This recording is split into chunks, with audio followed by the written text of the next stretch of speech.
Hey guys, it is me, Chris, the Comic Intellect.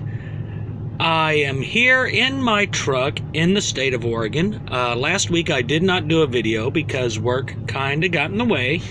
I am on my phone today and kind of holding it, so it may be a little bit shaky.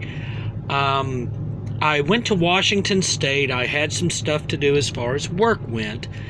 And now I'm on my way back. When I got finished, I had to stop and take a break because as a driver, you can only drive so long and then you have to stop.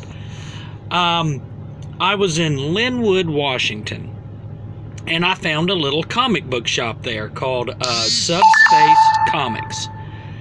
It was a really neat little shop, and since I wasn't able to put together a top 10 comics while I've been working, and all my comic books are at home, and of course I'm out on the West Coast now, I did a little bit of shopping.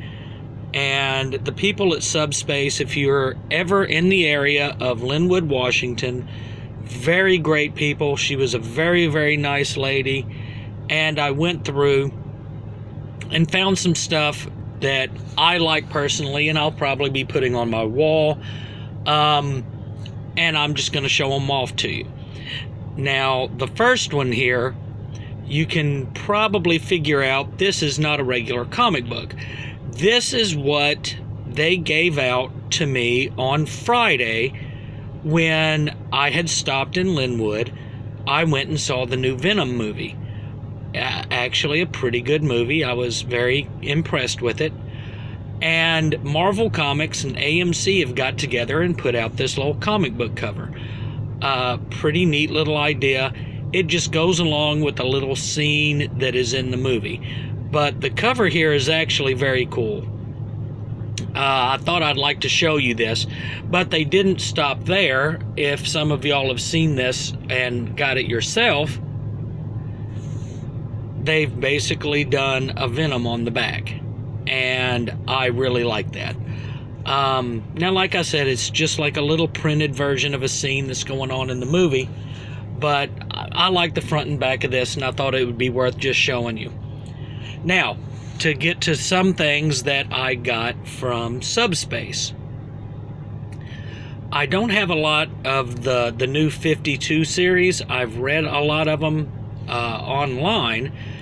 Now I'm starting to get into some of the covers. So this is the Aquaman number 31. Now the reason I liked this and I decided I needed to get it is because I've always been a fan of the Swamp Thing. He's a very interesting character, very powerful character. And in this issue, Aquaman's down in Louisiana, of all things, where the water's a little bit brackish. And he ends up having to go one-on-one against the Swamp Thing. Very, very cool cover. And it was just worth me grabbing and checking out. And just the red tops with a lot of the green that is going on, and of course it's Swamp Thing, so you are going to get a lot of the green. It's just a really neat cover. Now the next one I got did not have a bag and the thing, so I stuck it in the back here. This cover, I don't know if y'all can tell, it's one of the 3D covers that they did on the 52. Still the Aquaman title, I guess, but I don't know if Black Manta ended up with his own comic. But this is just, I really like this cover. When I saw it, it just caught my attention, and I had to get it. He's got Aquaman in the back where he's just slashed him up, being all about Black Manta. Now there's like 4 artists that did this 3D cover. I'm not sure of all their names. And I saw them on the inside cover, but I actually forgot to write them down so I could give them props. But just that blue, the whirlpool effect, the 3D going on, and of course this is Black Manta. He is just one of Aquaman's greatest villains, or foes, however you want to look at it. And it's just a striking cover, and I really liked this. And when I saw it, like I said, I just had to get it. Now, This cover right here, this will be going on my wall. This was a cartoon that I watched when I was a teenager. Voltron number 5. And a cover in space. You can kind of see the battle raging. Voltron is going after it now. And I love the sword in this version of Voltron. Now, the new series that they have on Netflix, I actually recommend, if you are an animation fan, this new Voltron is actually a very good new cartoon series. I'm still a fan of the original, but this new one is really, really good as well.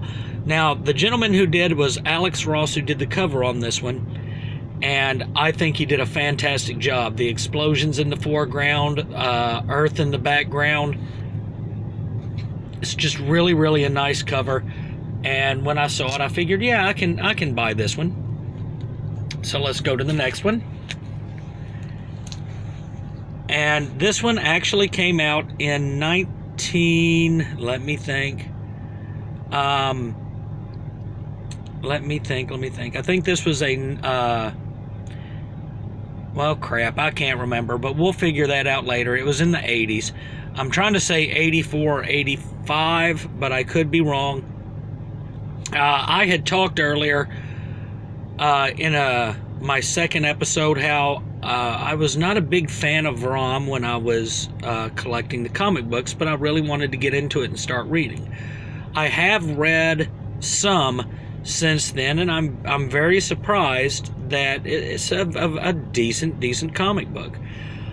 This cover I really liked because I am a fan of Galactus, and I'm starting to become a fan of ROM. Again, a space cover, and you see ROM coming back in the 3 stages to come up onto Galactus. Now, the reason I really like this, because I remember during this time at the top of the books, you could win a 10 speed. And that always got me tickled. When you see those, you know it is an older comic book. But just looking at Galactus on this cover, very imposing figure. And with ROM the Space Knight and Galactus, this was actually a very neat comic book to read. And I would suggest, if nobody's ever gotten into ROM and checked it out, yeah, it might be worth your time. Now let's go to the next one here. Wolverine number 67. This cover is just Wolverine in a nutshell to me. He is coming at you, and I'm just going to say he's not coming at you to give you a hug. Now, this one came out in 1993 and has a cameo of the X-Men. I think they're trying to track Wolverine down. Psylocke is in it. You see Cyclops, Jubilee, Colossus is in it. And I'm going to have to read it while I'm on my way back home. But when I saw this cover, it's just very menacing Wolverine. And like I said, I had to get it. And this one will probably go on my wall. The reds in the background with the yellow and blue costume of Wolverine. Very, very striking. And it's just a nice cover. Now, the next issue that I have here, again, I've really, really liked this character that's coming up.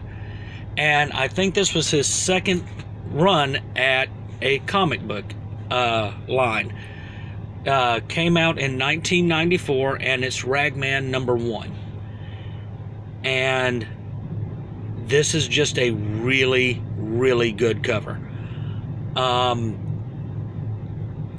Pat Broadwick did the cover art, and it is great. You can see down in the bottom left-hand corner kind of a cityscape going on. He's on top of a building himself, and this is basically a new Ragman. and this run was actually pretty good. Anybody who would start to read this, I guarantee they would enjoy the Ragman run. If you've never heard of Ragman, because I know there may be a lot that haven't, you might want to check it out and see just a really, really neat story that they have here. And the character himself, really neat character. Just made up from the patches, and you've got his cloak billowing in the background. You see his breath coming out from his mask. Again, a really neat cover, and I had to buy it when I saw it. Now, the last one I have today was in there a little bit more expensive case. Now, it wasn't an expensive book, but I really did like it, and when I saw it, I just wanted to get it. And it came out in 1984. The New Teen Titans #1.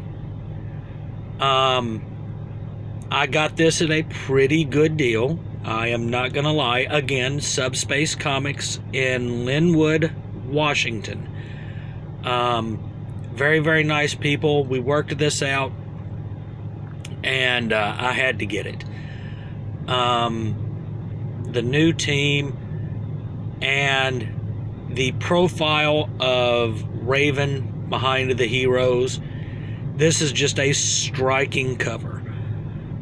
Even though I was not a fan of Nightwing's costume at this point.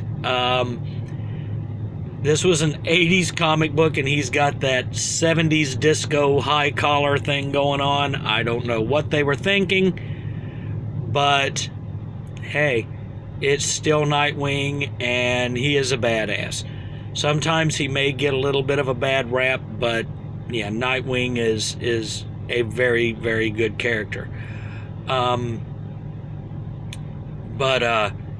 To get this one, I may send it off and get it graded. I may do the same thing with the Ragman comic. I'm not sure yet, but this is one that I will send off and get graded, and have it in a nice protective case when it comes back, and put it in a little special area in my little man cave, which it's still in the works of getting it finished and put together. Once I get it completed, yes, I will show y'all my man cave. And don't get any thoughts. Come on, people. We're talking about comics here. Now these were the comics that I got while I was out on the road. I thought it would be a neat idea. If I'm out on the road, I may stop at different comic book shops, get some, show you what I get. I may even talk some of the comic shops into letting me walk around with my camera and see what I see there. So, guys, these have been the comic books that I picked up in Washington. Hope you enjoyed. Again, if you have any ideas for me to do a top 10, top 15, just let me know. Throw me a comment out there, and I'll be happy to do what y'all have a question and would like me to do. And so until then, hey, this is Chris, your Comic Intellect P. I am signing off for the day, and y'all have a wonderful weekend.